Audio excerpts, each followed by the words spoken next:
عايز مستوى زغاليل زي ده بنفس الحجم ونفس الصحة ونفس تستيفة الريش دي، وكمان الوزن يزيد. استخدم فيتامينات النهارده. يا مساء الجمال على كل حبيبنا في كل مكان، اتمنى يا رب تكونوا بخير. دي قناتكم الحمام مع العمدة، وهكون معاكم رامي العمدة. ده اول زغلول معانا النهارده، الزغلول الروماني زي ما احنا شايفين. الزغلول ده طالع اصلع كده بالوضع، هو طالع من الحصوايه كده عشان ده يطلع ذكر باذن الله. طيب الفيتامينات بتاعت النهارده من اهميتها طبعا اول حاجه بتشتغل على الريش، لان الريش بيسحب غذاء جامد من جسم الفرد. فيا اما الريش يطلع مظبوط والفرد يطلع ضعيف، يا اما الفرد بيطلع صحته حلوه بس ريشه مبهدل، والاثنين احنا مش عايزينهم. فعمر 10 ايام بندي نقطه، تمام، نقطه واحده اول 10 ايام. العمر ده الزغلول ده عدى ال 20 يوم، يعني هو كسر ال 20 يوم النهارده مثلا الحاجه، ده بنديله نقطتين بالشكل ده. ده فوق ال 20 يوم بس، يعني ده فاضل له مثلا ايام ولا حاجه ويقفل ال 30، يعني هو يمكن يكون 29 يوم 28 يوم. ده بياخد 3 نقط. نركز في الجرعه بتاعته. الزغلول ده برضه ده زغلول روماني، ما تستغربوش هو زغلول. ده زغلول واخد كده، المفروض هو خلص يعني مثلا يعني ده 33 يوم حاجه كده، بس انا برضه هديله 3 نقط. احنا شفنا بقى الزغلول الروماني الصغير، شفنا شكله عامل ازاي، كان زي ده وهو صغير. ادينا احنا شايفين ريش الزغلول متستف ومظبوط ازاي ومرسوم اهو، وطول الفرد وصحته، ولا الريش بايظ ولا صحته تعبانه. نديله 3 بالمره. البرنس ده نقطتين بس، بقى نقطتين. من المستويات الجميلة والألوان الجبارة الحمد لله. الواحد أنا عن نفسي بحب التقيل، بس في نفس الوقت برضه بحب الألوان زي ما احنا شايفين. ده فرد كينج، شايفين شكل بسم الله ما شاء الله.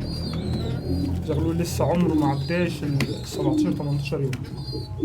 ده برضه نديله نقطتين. ده زغلول مالتي، ده هياخد نقطتين، وده برضه نقطتين.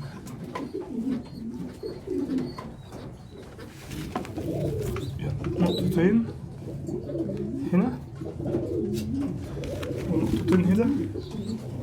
ده عش واحد. طبعا محدش يصدق ان ده هياخد نقطتين، لان ده عمره اقل من 20 يوم فعلا.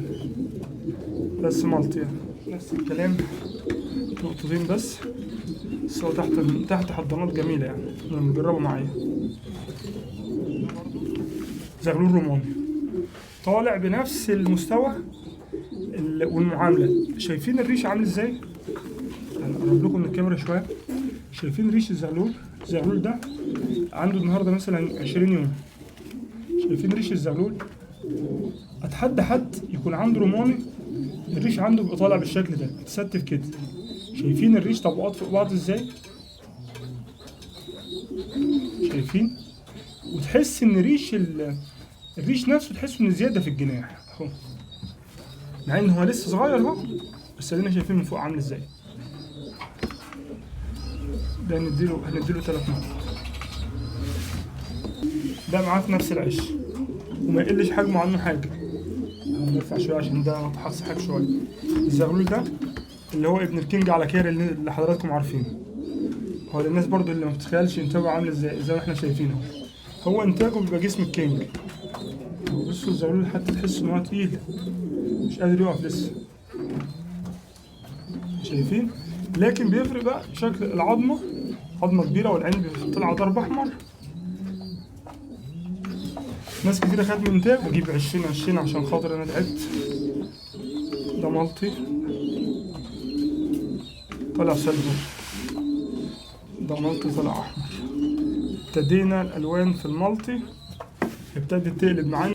دي الالوان القديمه اللي هو حضراتكم كنتوا عارفينها، يعني ده اللون بس هو كان بيطلع قليل عندي، بس دايما كان بيطلع المالتي عندي في البنيات. 3 نقط. الزغلول ده الريشه انتوا عارفين انا عندي الوان كتير، عندي ملط كتير في اللون ده.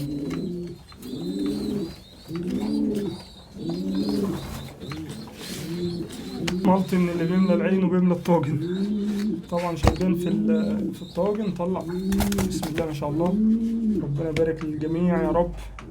مستوى الله اكبر يعني زي ما حضراتكم شايفين. والسن اهو ده برضه هندي 3 نقط.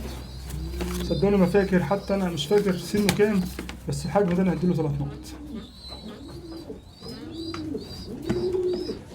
اخوه الاسود اهو كان الملطي قليل لما بيطلع اسود عندنا، ادي دلوقتي في اسود الحمد لله. طبعا كل اللي شاف معانا الفيديو ومستني لحد اللحظه دي هو عايز يعرف ايه الفيتامينات اللي استخدمناها. لو كان متابعنا من قبل كده هيبقى فاهم وعارف نظام النقط السيستم اللي احنا بنعمله ده، هيبقى عارف هو احنا بنتكلم عن ايه. بس طبعا انا كل مره بركز في كل دوره بركز على نوع الفيتامين اللي انا بستخدمه ده، وكمان عشان المبتدئين ولسه داخلين القناه ديت عشان ما اطولش عليكم. النهارده احنا كنا بنستخدم بيبي فيت اللي هو ده. انا عارف ان هي بتبقى مقلوبه الاسم، او مش عارف هتبقى معدوله، بس لا هتبقى مقلوبه. ممكن هبقى اكتبها لكم. بيبي فيت من الصيدليه البشريه. ده سعره عشان انا بنسى كل الاسعار. ده سعره 12 جنيه.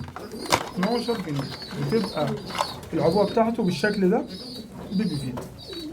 طبعا ممكن نستصغرها، بس هي بالنسبه للزغاليل وبالنسبه ان احنا بندي نقط جميله. انا بستخدمها في مجموعه فيتامينات مخصصه للاطفال. في ليها بدايل، بس مفيش حاجه مخصصه للاطفال بنفس المجموعه دي وبتجيب نتيجه مع الزغاليل بالشكل ده. بدايلها الفيتاماونت، عشان في ناس ابتدت ما تلاقيش بدايل وفيتاماونت وفيدروب، بس الفيدروب بيركز على العظام اكتر والكالسيوم. انا بحط من بيبي فيت في ازازه القطره دي وانقط بيها زي ما احنا شفنا. طيب الجرعه بقى ازاي؟ عشان طبعا الناس شافت معانا نقطه ونقطتين وثلاثه. ببسط عليكم بس الموضوع. هنستخدم من يوم 1 لحد يوم 10. في ناس ما بتحبش تستخدم في اول يوم وثاني يوم، ممكن نستخدم من 3 يوم. من اليوم من تحت 10 ايام نقطه واحده في البق للزغلول، ماشي؟ كل يوم. من بعد اليوم العاشر لحد ال20 بنستخدم نقطتين. من يوم 20 لحد 30 اللي هو المفروض سن الفطام بندي 3 نقط، وبعديها بنفطم.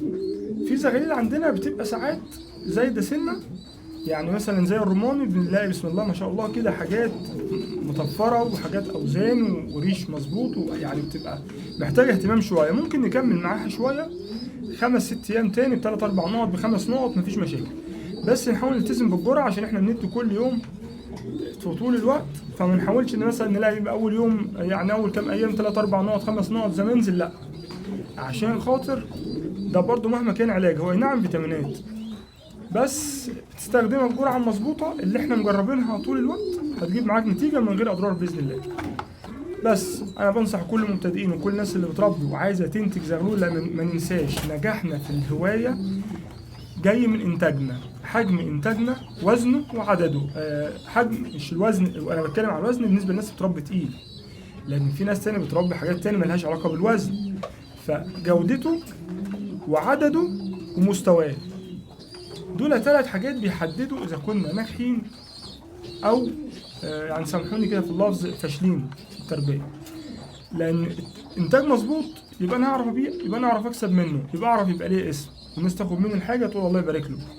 في انت ممكن تبقى شايف انت عامل كل حاجه، بس انت يعني انت ايه اللي هيتعمل تاني، بس انت ما بتحاولش تتعلم، ما بتحاولش تفهم. يجي الشخص ياخد منك يعني سامحني يدعى عليك، وانت تيجي في الاخر طب انت بتدعي علينا بيع لك حاجه زي اللي في السوق. لا مش في السوق. اهتم وركز واشتغل على انتاجك عشان الحاجه تطلع من عندك مميزه. حتى لو بتربي بلدي ركز في اللي انا بقوله ده. شوف الموضوع هيفرق معاك ايه. فيتامين ب10، يعني عايز اقول لكم ده ممكن يطلع 20 زغلول في شهر، يعني دول ممكن يستخدموا 20 زغلول في مسافه الشهر دول. احنا بندي نقط بس دي، فمش مكلف ومش حاجه، بس هو الموضوع كسل مني. بس خليكم معانا واسمعوا الفيديو النهارده وركزوا فيه، او اللي سمعوا يركز فيه ويحاول ينفذ كل حاجه زي ما اتقالت. وصدقوني الكلام ده عن تجربه باذن الله هيجيب معاكم نتائج. ما ننساش اللايك عشان الفايده تعم، ولاي سؤال اكتبوا حضرتك في التعليقات، وانا بتشرف ان انا برد على كل تعليقاتكم، واستنونا باذن الله في فيديو جديد.